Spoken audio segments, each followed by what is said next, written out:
Deyə bilərik, bəli. Çünki olduqca bu artıq 4-cü dəfədə ənənəvi qaydada keçirilir və mesajların da təsirli olduğunu biz görürük. Dövlət başçımızın qlobal media forumunda elə çıxışı zamanı Rusiyaya verilən bəzi eyhamlar oldu. Bəziləri Qusmanla bağlı vəzifəsindən azad eləmişdilər. Təbii ki, biz bunu müsbət qarşılamırıq, amma istənilən halda demək ki, buradan verilən mesajlar çox ciddi şəkildə ciddiyyətə alınır və gözlənilir ki, bəli, sizin də qeyd elədiyiniz kimi bundan sonra da veriləcək olan mesajlar öz əhəmiyyətini zamanla göstərəcək. Azay müəllim, siz hansı vacib mesajları izlədiniz, sezdiniz, müşahidə etdiniz burada? Çox sağ olun, Nazuh xanım. Birinci, bu cür tədbirlərin siyasi əhəmiyyətinə biz diqqət verməliyik.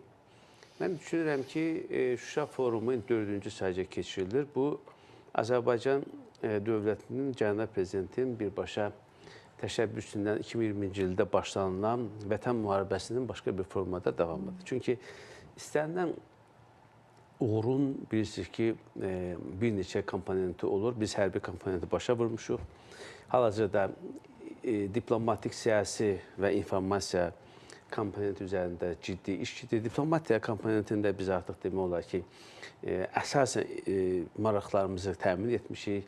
Sülh sazişinin mətni paraflanıbdır və bizim üçün ciddi problem olan ATƏT-in Minsk qrupu ləğv edilibdir və Azərbaycan demək olar ki, bütün şərtləri sülh deməli sazişinin mətnində onun deməli əsas layihəsində öz əksini tapıbdır. Və fikir verirsinizsə artıq dediyim kimi hərbi kampaniya başa çatıb, siyasi istiqamətdə kifayət qədər uğurlar əldə olunub, diplomatiyada mən deyərdim ki, qələbəmizi tam şəkildə təsdiq eləmişik. Çünki hər bir qələbənin, cənab prezident yeri gəlmişi bugün də dedi, hər bir qələbənin, yəni hərbi qələbənin arxasında diplomatik qələbə durmursa, yaxud da hərbi qələbə diplomatiya meydanında təsdiqini tapmırsa, o qələbə tam deyil. Yəni tarixdə ondan da belə misallar olub ki, müharibədə əldə olunan qələbə ya olduğu kimi diplomatiya, yəni danışıqlar masasında təsdiq olunub ya da onun ciddi deyək ki, dəyərləri azaldılıbdır. Və indi baxırıq ki, artıq biz informasiya müstəvisinə kifayət qədər önəm veririk. Yəni, bu cür tədbirlər sadəcə bir tədbir deyil. Bu dediyim kimi, Azərbaycan dövlətinin başladığı bu hərəkatı müəyyən formada davamıdır. Və bu baxımdan da bu çox qiymətlidir. Birinci, bizim bütövlükdə konseptual yanaşsaq, bizim dövlətimizin qarşıdan duran əsas vəzifələrinin icrası baxımından bu forum, 4-cü Şuşa forumu, media forumu çox önəmlidir. Həm də buna önəm qatan digər bir kampaniya odur ki, bu məhz Şuşada keçirilir. Bilirsiniz ki, Şuşa Azərbaycanı, ümumiyyətlə Cənubi Qafqazın, biz həmişə qeyd etmişik ki, bu bir, necə deyərlər, incisidir və Türk dünyasının mədəniyyət paytaxtı elan olmuşdu 2023-cü ildə. Ümumiyyətlə, Şuşa bizim üçün müqəddəs bir yerdir. Və Şuşanın alınması, Şuşanın alınmasında Azərbaycan oğullarının göstərdiyi qəhrəmanlıq səlnaməsi, bunlar hamısı bir əsərdir. Bunlar hamısı bir bütün dünya üçün nümunə ola biləcək hərbi şücaətdir və hərbi nəticədir. Və Şuşanın məhz bu gün forum üçün məkan seçilməsi və Şuşadan bütün bəyanatların verilməsi, dünya çatdırılması iki anlamı var. Biz Azərbaycan sahibi olan öz şəhərinə, necə deyərlər, sahiblik edir. Ermənilər bura gələndə işğalçı kimi gəldilər, gedəndə də barbar kimi o bütün, necə deyərlər, prosesləri, bütün bizim o maddi mənəvi abidələrimizi, yaşayış sahələrimizi hamısını dağıdıb gedən dağıdıcı bir qüvvə kimi getdilər. Amma Azərbaycan, baxın, Şuşanı azad etdi və necə qurur.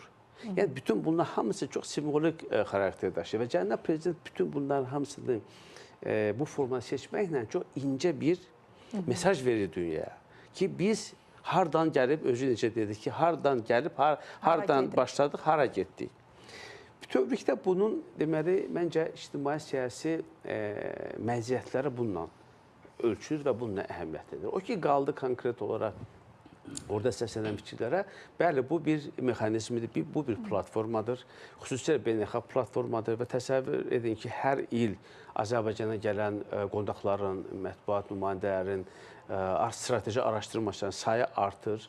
Bu demək ki, artıq bu bir beynəlxalq bir platforma, beynəlxalq bir informasiya, əməkdaşlıq müstəvisinə çevrilibdir. Buna da bizim çox böyük ehtiyacımız var. O baxımdan ki, bu ki, indi biz nə qədər, necə deyərlər, Azərbaycan haqqında beynəlxalq ictimaiyyət məlumatlandırsaq da, hadisələr və proseslər o qədər inkişaf edir ki, biz daim bunu gündəmdə saxlamalıyıq. Siz fikir verirsiniz, aprel ayında Adada forum keçirilir, deyək ki, yay aylarında Şuşada forum keçirilir. Bunlar hamısı hesablanmış və bir-birini tamamlayan bir tədbirlərdir. Və əlbəttə, təqdirə layiq haldır ki, Cənab Prezident hər hansı bir məhdudiyyət qoymadan, 3 saata yaxın, 3 saatdan çox bəlkə də müddətdə dünyanın əksər ölkələrindən, özdə xüsusilə burada ayrı-ayrı ölkələrdən daha çox ayrı-ayrı qitələri təmsil edən, yəni Amerikadan tutmuş düşün ki, Afrikaya qədər, Avropaya qədər ən müxtəlif maraqlara, ən müxtəlif ideologiyalara, ən müxtəlif siyasi baxışları təmsil edən, bəzən də açıq deyə Azərbaycanla bağlı müəyyən fərqli fikirdə olan ölkələrin və nümayəndələrin ən müxtəlif suallarına cavab verməsi, təkcə cavab verməsi deyil, kifayət qədər əsaslandırılmış və kifayət qədər səmimi olaraq Azərbaycan mövqeyə çatdırması Azərbaycan üçün fövqəladə əhəmiyyət daşıyır. Ona görə ki, dediyim kimi, dəyişən dünyamızda sürətlə proseslərin inkişaf etdiyi bir vaxtda Azərbaycan bu platformadan istifadə edərək öz siyasətini, xarici siyasət prioritetlərini bir daha dünyaya çatdırdı və bəzilərində müəyyən mənada ciralanmış formada onu çatdırdı. Məsələn, belki Ukrayna ilə bağlı Cənab Prezidentin verdiyi açıqlama nə idi? Bir mənalı şəkildə Ukrayna ərazi bütövlüyünü tanıyırıq. Biz bu müharibənin, yəni mən bunu ümumi şəkildə deyirəm, biz bu müharibənin ədalətli olduğunu düşünmürük və bütövlükdə insanlar bugün əziyyət çəkir və biz Ukrayna xalqına deyək ki, bütün yardımları edirik. Yenə də balansı təmin etməklə Rusiya ilə bağlı biz qonşuluq münasibətlərində qarşılıqlı maraqlar əsasında münasibətləri qurmalıyıq. Bundan da əlbəttə ki, yenilənmiş bir hesab verirəm ki, yeni mesajlardır. Bu da diqqətə deməyə layiqdir. Yaxud da deyək, orta şərqdə baş verən hadisə, İran-Amerika münasibətlərində. Yəni, bilirsiniz, biz bugün, yəni dövlət başçısı çox haqlı olaraq qeyd etdik ki, biz bugün şimal bölgəmizdə, sərhədimizdə bir müharibə, cənub sərhədimizdə bir müharibə. Biz sanki hələ biz əlavə etsək bütövlükdə, yəni yaxın şərqdə olan proseslər, çünki yaxın şərq bizə doğma olan bir ərazidir. Yəni Suriya olsun, deyək, Türkiyənin müəyyən bir hissəsi, hansı ki, bilavasitə yaxındır bu proseslərə. Türkiyə bizim qardaş ölkədir, yeri gəlmişsə Türkiyə ilə bağlı deyilən o fikirlər də hesab verirəm, Türkiyə mediasının çox geniş Suriya ilə əlaqələrimiz inkişaf edir. Bəli, orada Suriya var, İraq var, İran var və digərlər var. Yəni, deməyim odur ki, bugün biz çox gərgin geosiyasi və bütün mənada konfliktlərin baş verdiyi və sönmək bilməyən bir coğrafi məkanda yerləşir. Necə deyək, Türk qardaşlarımızın dilində desək, atəş çəmbərindəyik biz. Amma indi siz baxın, gələk indi bu məsələnin əsas mahiyyətinə. Mövzuya baxın siz. Sülhün təşviqi, deməli, həqiqətin bərpası və etimadın yenidən qurulması. Yəni, bilirsiniz, Azərbaycan dünyada bugün yeganə sülh qurucusu ölkəsidir ki, artıq nümunə göstərir. Və nümunə göstərir ki, müharibəni də necə aparmaq olar, sülhü də necə qazanmaq olar. Və indi artıq bu etimad quruculuq prosesində gərək hər bir tərəf öz məsuliyyətini dərk etsin. Siz bayaq İrandan ABŞ haqqında, ABŞ arasında gedən məsələlər qeyd etdiniz. Baxın, müqavilə imzalanır, anlaşma atəşkəslə bağlı üstündən heç 10 gün keçmir. Bu təzədən pozulur. Yəni, tərəflər bu qədər məsələlərə, ya sən bunu imzalama, imzalayırsan bu imzanın arxasında dur. Ondan görə də mən bunu mübaliğəsiz deyirəm. Yəni, ona görə yox ki, biz Azərbaycanı təmsil edir, Azərbaycan millət vəkili. Mən bunu tam səmimi deyirəm. Bizim sözümüz imzamızdır. Bəli, sözümüz, əsl mənasında bizim sözümüz imzamızdır və Azərbaycan, bugün mən indi beynəlxalq təşkilatlarda ölkəmizi təmsil edən nümayəndə heyətinin üzvüyəm. Yəni, bizim burada bir müşahidə etmək, yaxud onlarla müqayisə aparma imkanımız var. İnandırın, mən sizə səmimi deyirəm, Azərbaycandan o qədər hörmət artıbdır, Azərbaycanın nüfusu o qədər yüksəlib ki, Azərbaycan bugün bir çox məsələlərdə nümunə kimi göstərilir. Bayaq dediyimiz kimi, həm Azərbaycan verdiyi sözün arxasında durması, həm Azərbaycan bir çox istiqamətlərdə nümunəvi, deməli, fəaliyyət göstərməsi və s. Əlbəttə, bütün bunlar hamısı ondan xəbər verir ki, bugün Azərbaycan sözünün əsl mənasında orta güc olaraq, biz bunu tez-tez deyirik, bəzən onun açılışını da vermirik. Amma orta güc olaraq, belə bir statusda artıq dünya tərəfindən tanınan bir ölkə olaraq sizə çox böyük perspektivlər maraqlıdır. Mən istəyərəm biz onun həm də açılışını verək. Nədir orta güc? Azərbaycan həm də orta gücə çevrilməsi, həm bir proses kimi özünü təsdiqləyəcək, həm də ki, bu orta gücün nələrdən ibarət olmağını Azərbaycan öz praktikasında göstərəcək. Mən belə başa düşdüm ki, orta güc demək, super gücləri həm də neytrallaşdırmağı bacarmaq demək, Onun bir qısa mən bir münasibət bildirim. Aydın mənim onun nəzəri tərəfdən çox gözəl izah etdi. Dünyada qəbul olunmuş bir yanaşma var. Super güclər, orta güclər və regional güclər. Azərbaycan 2020-ci ilə qədər regional gücü idi və həqiqətən də bunun sübutu üçün müxtəlif misallar çəkmək olar. İndi isə Azərbaycan, niyə deyirik biz orta gücdür? Orta gücün göstəriciləri var. Məsələn, İspaniyanla mən istərdim ki, biraz aydın olsun tamaşaçılar üçün də, İspaniyanla Azərbaycanı sizə müqayisə edək. İspaniya da özünü orta güc hesab edir. Baxmayaq, İspaniyanın ÜDM-i Azərbaycandan qat-qat çoxdur, iqtisadi güc daha çoxdur. Amma regionda, dünyada baş verən hadisələrə Azərbaycan qədər təsiri yoxdur. Məsələn, iki misal çəkəcəm burada. Azərbaycan hal-hazırda Vətən müharibəsindən sonra Cənubi Qafqazda və bütövlükdə geniş coğrafiyada güc balansını dəyişdi. Rusiyanın təsirini, bunu açıq demək lazım, demək olar ki, böyük mənada xeyli azaltdı. Artıq Azərbaycan hər hansı bir ölkənin təsir altında olan, təsir dairəsində olan bir dövlət deyil. Azərbaycan bugün Avropanın enerji siyasətini formalaşdıran və ona təsir edən gücə çevrildi. Məsələn, İspaniyanın belə bir gücü yoxdur. Azərbaycan Avropa ilə Asiyanı birləşdirən və bütövlükdə Mərkəzi Asiya və Cənubi Qafqaz regionunda və eyni zamanda Şərqi Avropa regionunda, Balkanlarda İspaniyadan qat-qat təsirlidir. Qat-qat gücə malikdir. Real mexanizmlərə malikdir. Və bugün Azərbaycanın bu baxımdan oynadığı rol, orta gücə çevrilməsi daha real faktlarla müşahidə olunur.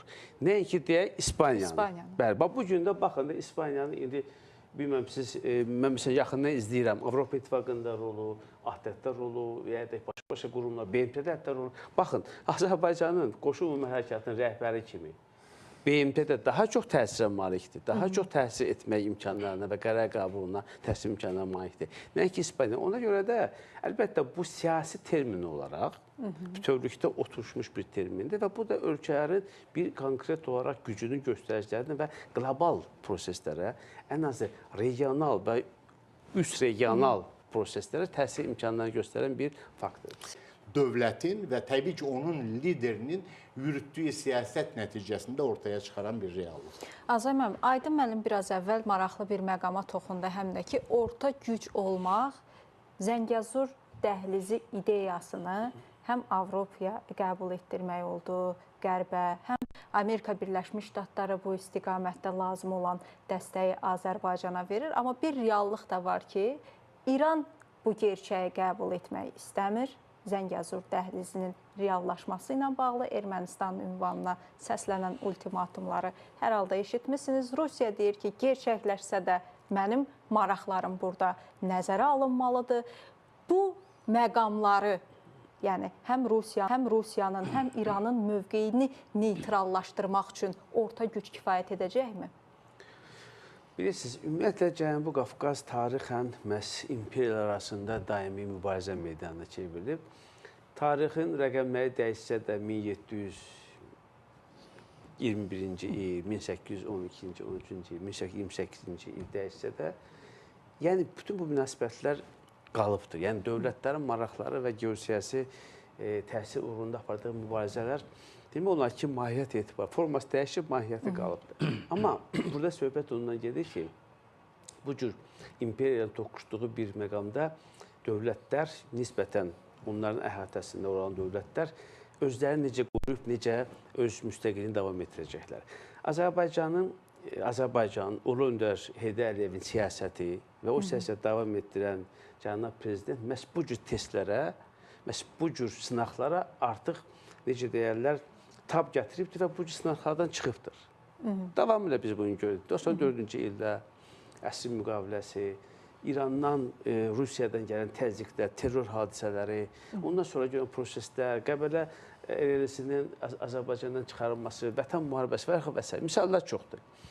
Və bu Zəngəzur dəhlizi ilə bağlı bir şey xüsusilə demək lazımdır ki, bu Azərbaycanın yaratdığı bir dəyərdir. Azərbaycan birinci dəyər yaradır.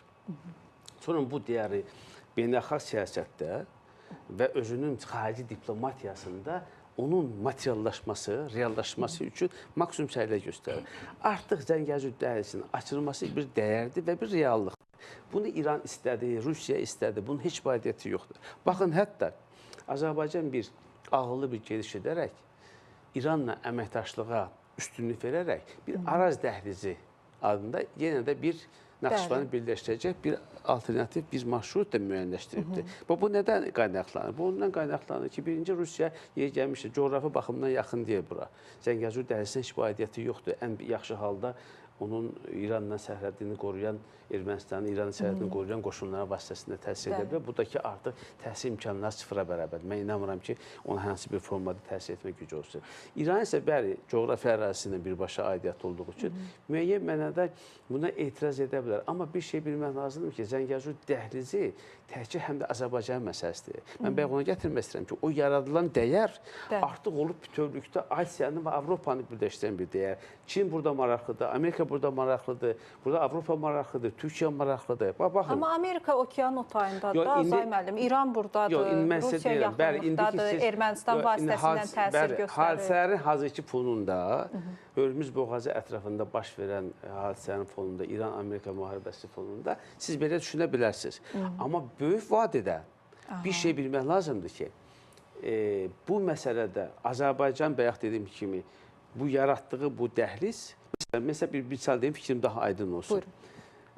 Avropa ilə Asiyanı birləşdirən Çindən gələn iki yol var. Bu yol həm Qazaxıstanda keçə bilər, həm Özbəkistanda keçə bilər. Amma yalnız və yalnız Azərbaycanda o birləşib Avropaya gedə bilər. Yaxud da dünyada yeganə ölkə Azərbaycandır ki, həm Rusiya ilə, həm İranla quru sərhədə malikdir. Yəni Azərbaycan bu qədər coğrafi imkanları olduğuna görə Azərbaycan manevr etmə imkanları da çoxdur. Ona görə də İndi bugün biz Çinin siyasətini biz təhlilsə görək, Çin yeganə dövlətdir ki, səssiz diplomatiya ilə hər hansı bir səs-küy qaldırmadan öz maraqlarını kifayət qədər həyata keçirir. Siz düşünürsünüz ki, Azərbaycan Çinlə bağlı ikinci dəfə strateji tərəfdaşlığın genişləndirilməsi haqqında sazişi elə beləmi imzaladı? Yaxud da Çin elə beləmi Azərbaycana bu qədər dəyər verir? Ona görə də mən düşünürəm ki, Zəngəzur dəhlizdən bağlı trip layihəsi ki var. İndi yenə deyirəm, kimsə deyə bilər ki, hə, Amerikanın müəyyən mənada qarşısına qoyduğu məqsədlərə nail ola bilmədi, buna da nail ola bilməz.